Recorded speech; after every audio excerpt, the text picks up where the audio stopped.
My name is Ellis Duphney, and I've worked for the union and stuff for over 40 years. And I'm retired now at 13 years, December passed. My early life in Newfoundland was, well, I was the oldest of 9 kids. My dad, there wasn't much work, and there was an American base there that he worked a little bit on. And he worked a lot in the woods, as we call it, for the pulp and paper companies. So he was away a lot of times, all week. And I looked after it at 12, 13, 14 years old. I ran the farm. It wasn't a big farm, 40, 50 acres, but we had livestock, and I could take a sheep or a lamb and in 15 minutes have it hung, cleaned and everything, and skinned and the whole bit, you know, at 13 or 14 years old. So I knew how to do a lot of things and cut the firewood. We were heated by wood, and we had a well outside, and we had to go out to the outhouse, you know, and that kind of stuff. It was time. I can remember when we didn't have hydro. I can remember when the hydro came up, because I'm old, and it was a lot of hardship. It wasn't much of a life. I never had much of a childhood as they know today. I came from Newfoundland when I was the end of 17, beginning of 18, 63, I think it was. And worked around Ontario with cooking for a while. I went to school and worked on the job in Chalk River, and lived in Pembroke, and lived in Ottawa and Kingston.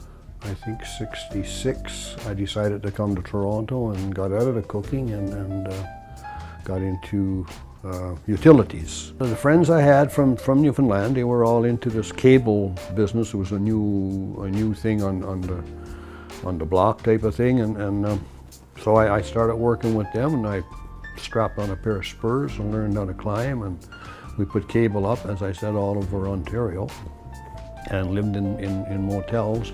At first with coaxial cable, for the cable TV, and worked for a couple of companies, and we did most of the towns and cities around within 100 miles of Toronto. The CN Tower wasn't open yet, and we put cable along Front Street there, and from, I think, Spadina over to the, you know, and we had to clean out and stuff, and put all the cables in, and pull a lot of cable in what they call risers into high-rise buildings. One job we did over in Scarborough was we had to put a pad down, a cement pad for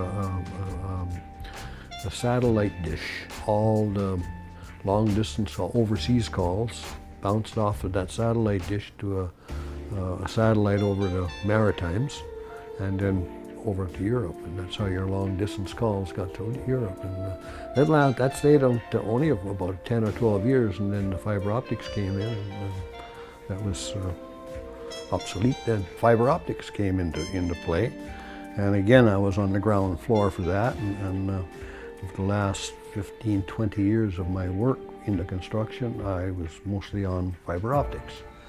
And again, I was kind of the out-of-town guy, and around Ontario, and put some big jobs for the government, for Bell, for all those, you know, the railway and the hydro, and all the fiber optics in. And basically lived out of a suitcase for about 10 months of the year. We were all young guys, and a lot of carrying on at night and drinking, but working every day. Every day we climbed these poles and put up these cables and build these systems. Bad weather, it didn't make no difference. We worked mostly in the rain and the snow and the ice and stuff like this. When I started, everything was open trench with the backhoes and stuff like that in the subdivisions. You open up a trench, I don't know, I'm gonna say 400 or 500 feet, 500 feet a day, and you put the hydro, bell, and cable in the same trench, different levels, and backfilled it the way you went. Some of these guys in the early years, the immigrants, the Italians and the Portuguese and stuff that I worked with, and they were pretty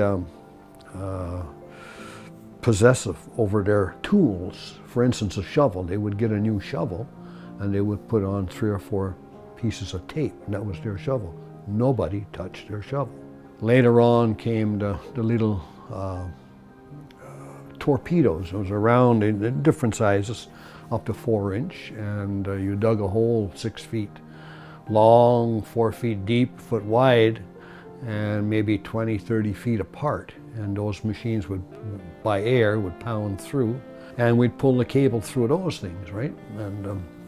And then later on, again, the mini machines came out, and the little Kubotas and the little cats and stuff like this, and we would dig our holes and stuff with the machines. Then we didn't have to get down with a pick and shovel.